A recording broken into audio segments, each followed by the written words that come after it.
Assalamualaikum warahmatullahi wabarakatuh. Selamat pagi anak-anak semua.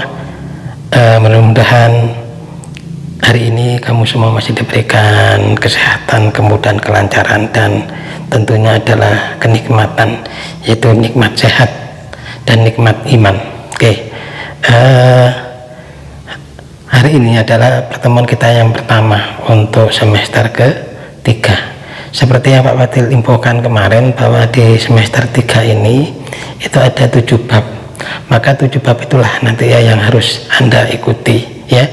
Untuk hari ini itu kita masuk di bab ke-1, yaitu bab ke-1 mengenai relasi dan fungsi. Ini bab yang pertama ya, relasi dan fungsi. Nanti untuk bab ini akan dibagi 3 video. Ada 3 video, sehingga masing-masing video itu nanti dipakai untuk setiap kali pertemuan.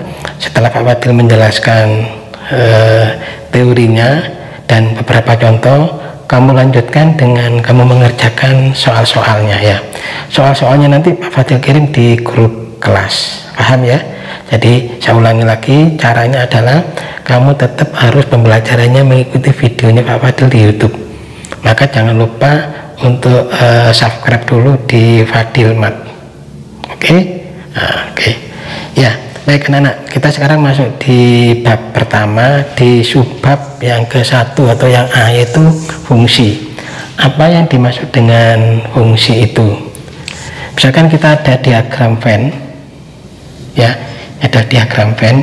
Nah, ini misalkan A, ini adalah B gitu ya. Misalkan diagram Venn yang A ini ada anggotanya 1, 2, 3. Misalkan di sini ada A, B, C, D. Oke. Maka diagram Venn ini bisa dihubungkan, direlasikan ya, direlasikan. Misalkan 1 ke A ya, 3 ke B, misalkan 2 ke C ya, seperti itu. Maka bentuk inilah yang disebut sebagai fungsi ya. Kenapa fungsi? Karena daerah domainnya yang perlu kamu tahu bahwa daerah asal itu disebut juga dengan domain ya. Anggotanya apa saja? Anggotanya adalah 1, 2, 3. Oke. Nah, sedangkan yang B ini disebut dengan daerah kawan atau kodomain ya. Anggotanya apa? Anggotanya adalah A, B, C, D. Oke. Nah, sekarang kan ini ada yang dihubungkan dari A ke B ya. Maka ini yang disebut sebagai fungsi. Nah, daerah hasilnya ini disebut sebagai apa? Ring atau daerah hasil ya. Daerah hasil. Nah, maka daerah hasil ini anggotanya adalah A, B, C. Loh, kok D-nya tidak ikut ya? D-nya tidak ikut karena D-nya ini bukan daerah hasil. Tapi A, B, C, D ini adalah daerah kodomain ya, kodomain. Daerah hasilnya adalah A, B, C yang mendapatkan satu pasangan dari kodomain. Maka ini kalau ditulis himpunan penyelesaiannya ya. Himpunan penyelesaiannya berarti 1 dengan A, oke? Terus 2-nya dengan berapa? Dengan C ya. Terus 3-nya dengan B. Nah, ini adalah himpunan penyelesaiannya. Paham ya? Oke, sekarang kalau ada soal semacam ini, mana yang fungsi di antara 4 gambar ini ya? Nah, maka kita lihat satu persatu dulu. Untuk yang gambar A ini ya, gambar A ini domainnya ada satu domain yang tidak dipasangkan. Jadi di sini ada satu domain yang tidak dipasangkan, maka ini bukan fungsi ya, ini bukan fungsi. Oke. Sekarang yang ke B. Yang B kamu lihat di sini domainnya semuanya dipasangkan. Cuma ada satu domain yang dipasangkannya 2 kali. Domainnya dipasangkan 2 kali. Ini juga tidak bisa dikatakan fungsi, karena syaratnya fungsi harus satu domainnya dipasangkan satu kodomain, tidak boleh double, maka ini juga bukan fungsi. Oke. Kalau yang C, yang C-nya di domainnya itu semuanya dipasangkan satu kali, ya, dipasang satu kali, maka ini sebagai fungsi. Sekarang kalau yang D, kira-kira yang D apa? Fungsi atau bukan? Kamu lihat di sini, daerah asalnya, daerah domainnya dan daerah asalnya itu semuanya terpasangkan satu-satu, tapi daerah kodomainnya tidak. Nah, kira-kira apa? Ini tetap juga dikatakan sebagai fungsi. Kita tidak perlu melihat kodomainnya, ya. Kita cukup melihat domainnya. Selama domainnya itu dipasangkan satu-satu dan dia tidak dua kali, maka ini tetap dikatakan sebagai fungsi, ya. Walaupun yang kodomainnya ada yang tidak dipasangkan, syaratnya fungsi itu apabila domainnya dipasangkan satu kali ke kodomainnya. Paham ya? Oke. Sekarang kalau misalkan kita ada contoh semacam ini lagi gambarnya. Y itu kan sama dengan fungsi X, ya. Jadi Y itu sama dengan fungsi X, ya kan? Maka X-nya ini disebut sebagai domain, ya. Sedangkan Y-nya disebut sebagai apa? Kodomain. Dimana Y ini juga sama dengan apa? Fungsi X. Oke ya. Nah, misalkan gambar ini, maka X-nya ini sebagai domainnya, sedangkan Y-nya ini, ya, fungsi X-nya ini itu sebagai kodomainnya. Ya, kita lihat kan ini kan dipasangkan satu-satu gini, ya. Nah, karena dia dipasangkan satu-satu, maka ini disebut sebagai fungsi. Ini fungsi, ya, karena daerah asalnya, domainnya dipasangkan satu ke daerah kodomainnya. Paham ya? Oke. Sekarang yang kedua. Yang kedua kita lihat domainnya, ya kan? Domainnya dia dipasang ke atas, juga dipasangkan ke bawah. Nah, maka bisa kamu lihat di sini. Kalau daerah asalnya itu dipasangkan dua kali, ini kan dua kali, dia ke atas sama ke bawah, ya. Kalau dipasangkan kedua kali, berarti dia bukan fungsi. Maka ini gambarnya bukan fungsi. Karena apa? Karena domainnya dipasangkan dua kali, satu ke atas, satunya ke bawah, seperti ini.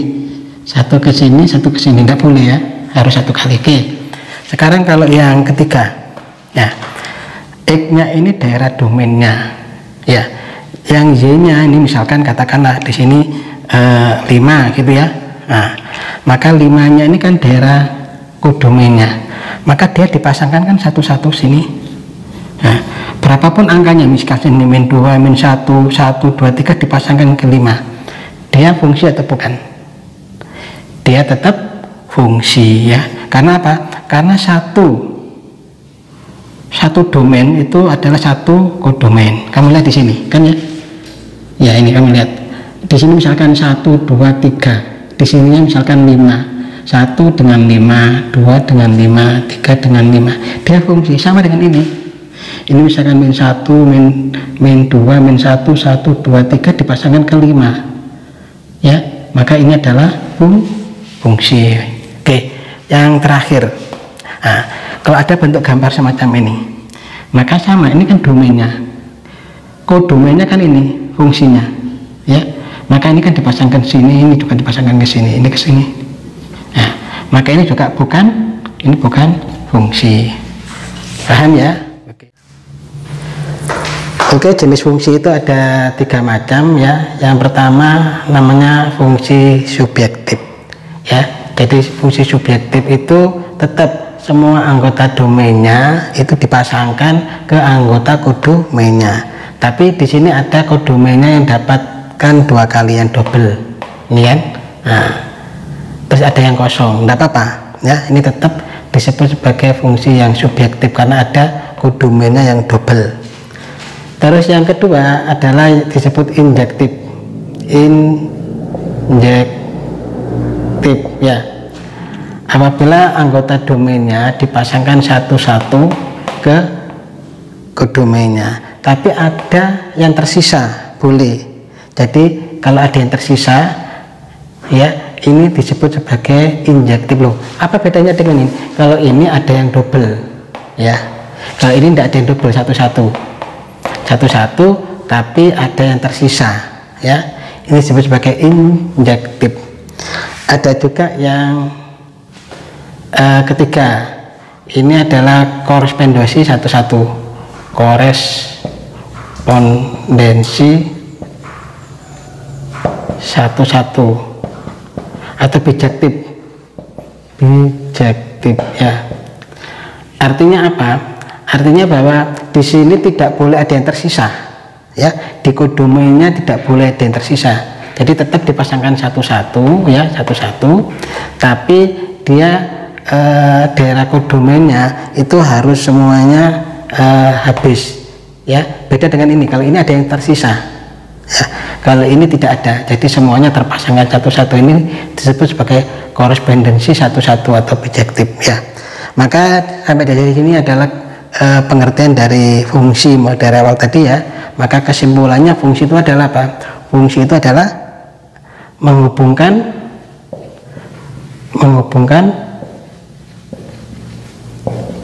setiap domain ya, menghubungkan setiap domain ya ke kodomain ya.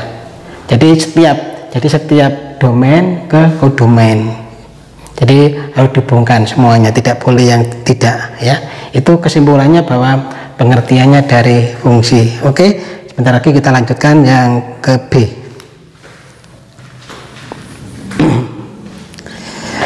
Baik anak-anak, kita lanjutkan lagi. Sekarang masuk ke macam-macam fungsi ya. Jadi macam fungsi yang pertama itu adalah namanya fungsi konstan. Fungsi konstan ya. Bentuknya fungsi X sama dengan D ya. D ini adalah bentuk konstanta ya. Kalau kita gambarkan semacam ini. Misalkan ini bentuk gambarnya ya. Ini sumbu X, ini sumbu Y ya. Contohnya misalkan di sini adalah misalkan 4. Nah, di sini kan 1, sini 2, sini 3 ya, sini min 1 ya. Maka fungsi konstannya ini dikatakan konstan itu karena untuk fx-nya itu bilangannya kodomennya itu tetap. Jadi kodomennya berapa? Kodomennya adalah 4 ya. Ini adalah domainnya.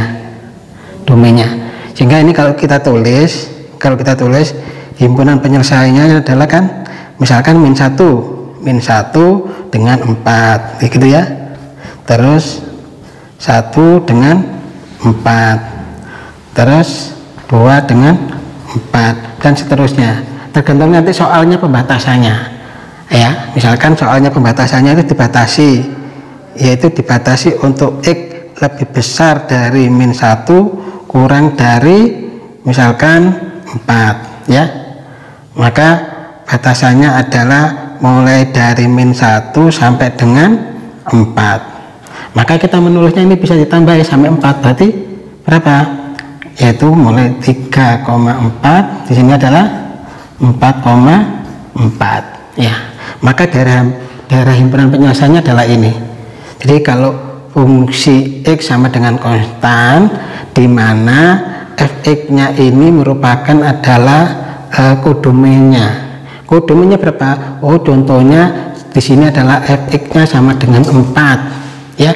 Maka ini adalah kodomennya, ini domainnya ya. Domainnya dibatasi mulai dari yaitu min 1 sampai dengan 4. Jadi min 1 sampai dengan 4. Oke ya, maka ini kan dihubungkan gini ya.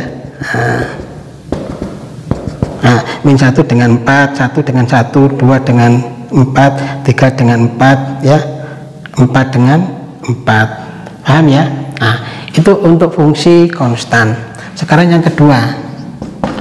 Yang kedua adalah fungsi identitas.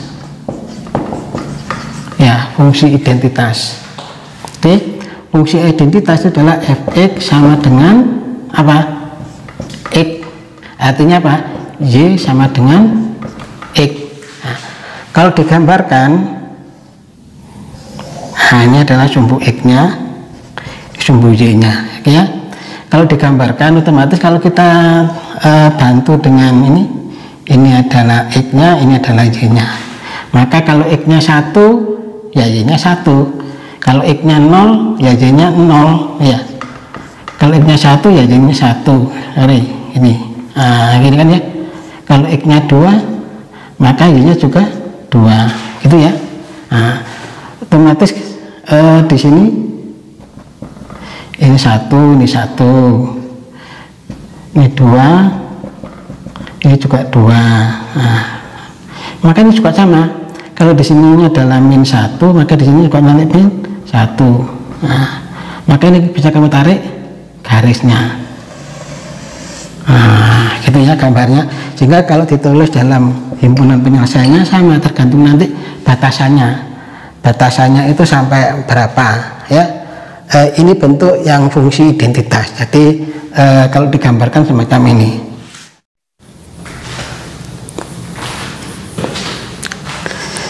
Sekarang yang ketiga, yaitu fungsi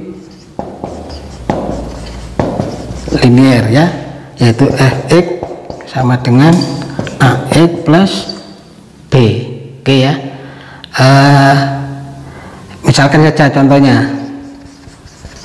contohnya misalkan fx sama dengan 2x plus 6, misalkan gini ya. Nah, maka kita bentuk gambarnya seperti apa? Nah, kita bantu dulu ya, ini adalah x-nya, ini adalah y-nya, dimana y-nya ini kan 2x plus 6. Oke. Kalau x-nya 0, ya, kalau x-nya 0 maka y-nya berapa? Kalau x-nya 0 berarti y-nya 6, ya kan? Kalau x-nya 1 maka y-nya berapa? 8. Oke, maka 2 saja cukup. Nanti kita tarik garisnya, ya. Kita gambar dulu. Ini sumbu x-nya, ini sumbu y-nya. Oke ya. Yang pertama 0,6, misalkan di sini. Di sini 0,6 misalkan ya. X-nya 0, y-nya 6. Ini. Satunya adalah 1,8. Misalkan di sini 7, ini 8. Nah, ini 1. Ini 8. Berarti sini adalah 1,8. Maka dari kedua titik ini sudah bisa langsung ditarik garis, ya. Nah, akhirnya misalkan gini ya. Nah, seperti itu. Ini gambarnya kalau bentuknya fungsi linear, ya. Jadi kita bisa memasukkan dulu 2 titik saja boleh, nanti dari 2 titik itu langsung bisa tarik. Itu namanya fungsi linear. Sekarang yang keempat. Yang keempat yaitu fungsi kuadrat, yaitu fx sama dengan ax kuadrat plus bx plus c, ya. Kalau fungsi kuadrat agak panjang. Misalkan ada ya contohnya misalkan fx sama dengan e kuadrat plus 4x, di sini adalah min 12. Nah, misalkan ya. Maka cara menggambarnya, ya, langkahnya cara menjawabnya yang pertama adalah mencari titik potong sumbu x, ya. Maka y-nya nanti adalah sama dengan 0, ya. Kita cari dulu. Kalau y-nya sama dengan 0 ini berarti kan sama dengan x kuadrat plus 4x min 12 sama dengan 0, ya. Kita faktorkan, ya. Ini x, berapa kali berapa? 6 kali 2, yang ini plus, yang ini min, ya. Maka x nya sama dengan min 6, ini x nya sama dengan 2, maka titiknya berapa? Min 6,0, 2,0, ya. Yang kedua, titik potong sumbu y, maka x nya sama dengan 0. Kalau x nya sama dengan 0, y nya berapa? Ya, y nya berapa ini? berarti. Nah, kalau masih bingung kita tulis, misalkan Y-nya kan sama dengan X kuadrat ditambah 4X dikurangi 12. Kalau X-nya sama dengan kan berarti 0 kuadrat ya, 4 kali 0 min 12, maka sama dengan min 12. Maka titiknya berapa? 0, min 12 ya. Sudah. Sekarang yang ketiga. Yang ketiga yaitu titik puncak. Ya, titik puncak berarti rumusnya adalah XP YP ya. X puncak Y puncak. X puncak itu rumusnya adalah min B per 2A ya. Dari soal ini kan A nya berapa? A nya 1, B nya 4, C nya min 12. Oke, kita masukkan ke sini, berarti X puncak min B berarti adalah min B nya 4, jadi ini min 4 per 2A, 2 nya 1 berarti 2 kali 1 ya. Oke, sama dengan min 4 dibagi 2 min 2 gitu ya. Terus yang YP oke, rumusnya adalah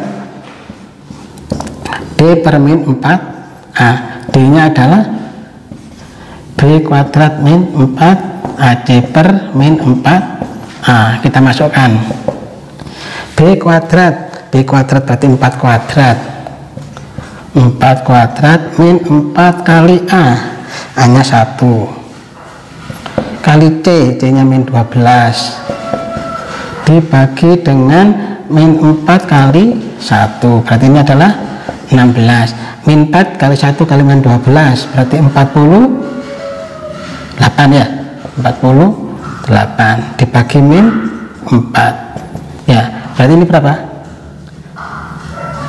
64 ya, berarti sama dengan min 16. Maka titik puncaknya berapa? Titik puncaknya berarti adalah berapa? Min 2, min 16. Oke, maka langkah berikutnya kamu menggambar grafiknya ya. Langkah berikutnya adalah kamu menggambar grafiknya.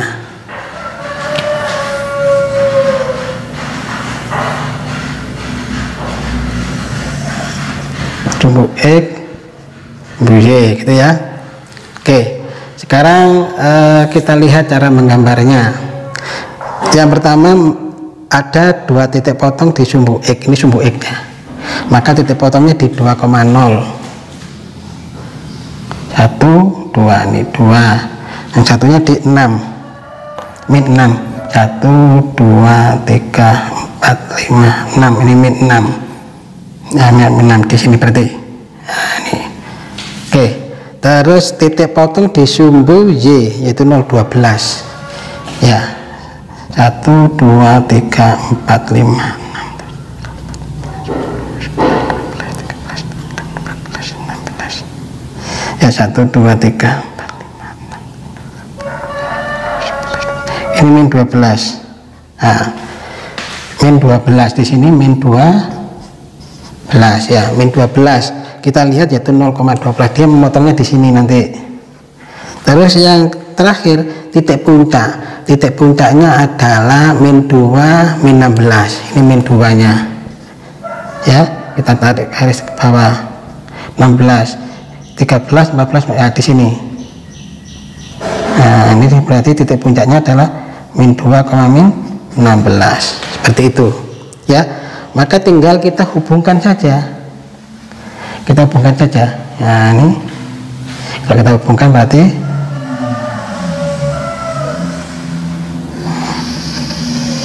nah gini ya, nah, misalkan ini ya. Oke, seperti itu.